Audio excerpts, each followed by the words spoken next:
Right, time to talk about Sausage Party. Oh boy. Where do you start with this? Where do you start? So in today's show, we've reviewed a film about a mother who's looking for a daughter after years of disappearance. Mm-hmm. We've also reviewed an action film. We've also reviewed a comedy about mothers. All fairly standard stuff, yeah. All very standard stuff. This film is about food who can talk and realise that they get eaten. And it's animated. And it's animated. And Yeah. it's R-rated.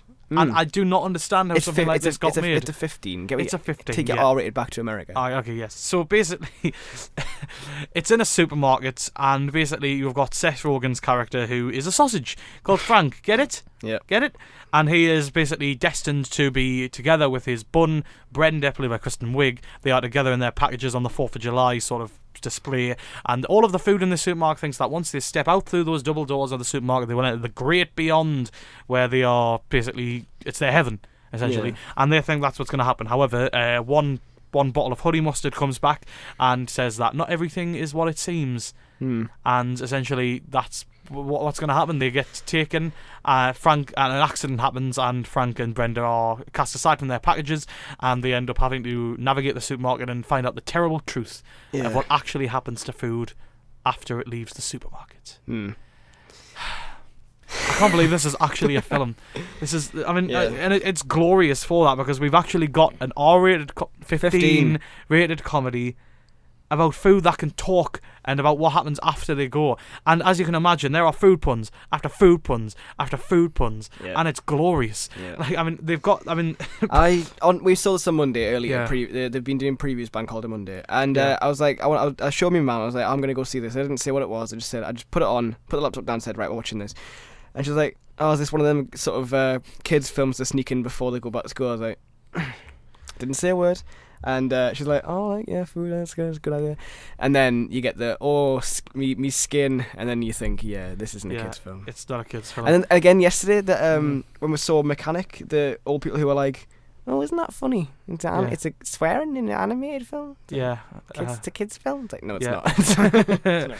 It's really not. But yeah, and it's exactly what you expect this to be. It's totally over the top. I can't believe a studio film like this has got actually made, like, physically made and put out. At this point, studios are like, yeah, Seth, we know you make us lots of money. We know it's really funny. Just do what you want. It's taken him 8 years to get this made. Yeah. So it's clearly a passion project. Supposedly him and Edward Norton, who was also in this, have been the champions of this project, and he chose his own character, Edward Norton. Edward Norton plays a bagel called Sammy Bagel Jr., who is a Jewish bagel.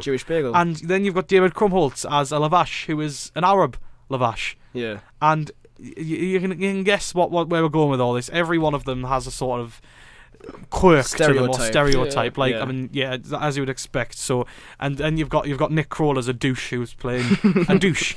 Literally like a douche's character. There's literally the alcohol aisle, which is a party every night. The alcohol aisle is a party every night. Stuff like that. So. It's what you expect, really. It's so basically they have so much fun with this. I mean, they've got all the different types of food and drink, and they all play on it so much, and they know it can be cheesy and corny at times with the food puns, but they play on that so much. I mean, the douche literally says, like, so I won't spoil some of the things, like some of the things he says, like the food puns, and then like the food will like pop out and be like, yes, like when he says their names, and like it's proper food puns, and they play with that completely, and it's so surprisingly smart. Yeah. Like, I mean, the line Joe was saying when we got out was like, I can't believe a film about, what was it? Like, I don't know, about food has social commentary. A film about talking food has more social commentary than about the Gaza Strip and stuff like that than some like dramas or like supposed art house stuff.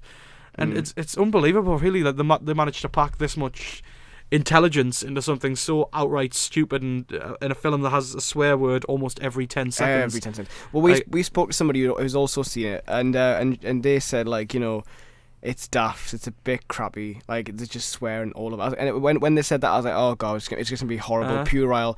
But no, it's actually, like, I think it's really good. Yeah. If you pay attention to it, like, I mean, not that you really have to. It's not like it's sort of like really deeply satirical. It's literally all just in front of you. It's all because of the stereotypes. It's very obvious and very in your face.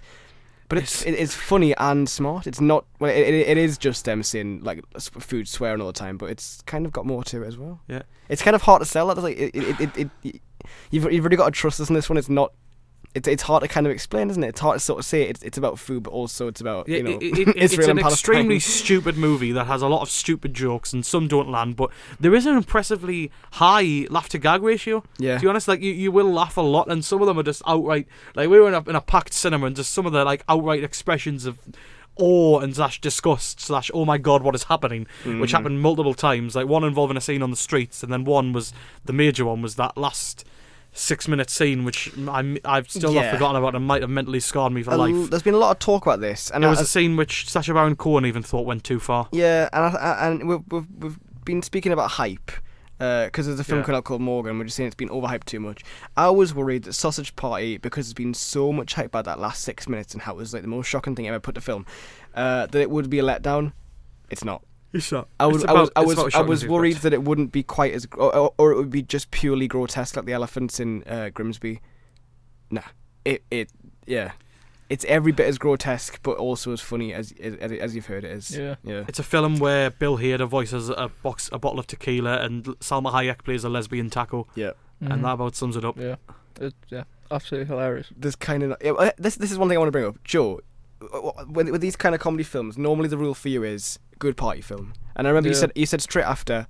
100%. 100%. If I was drunk at a party, I would honestly just forget everything and just sit and watch it. Well, it was bank holiday on Sunday, wasn't it? So I was still steaming. You were still a bit buzzed when you saw it. Do you think it would have been still as funny if you weren't? I think it would have still been as funny. I mean, I think the alcohol helped like it does with everything. Well, not everything. But we don't condone this kind of behaviour, honestly. But yeah, I found it absolutely hilarious. The last 6 minutes killed me. It has been a long time since I was physically. It's a long time since I've seen you laugh that hard. Crying. I was ruined. Like I was.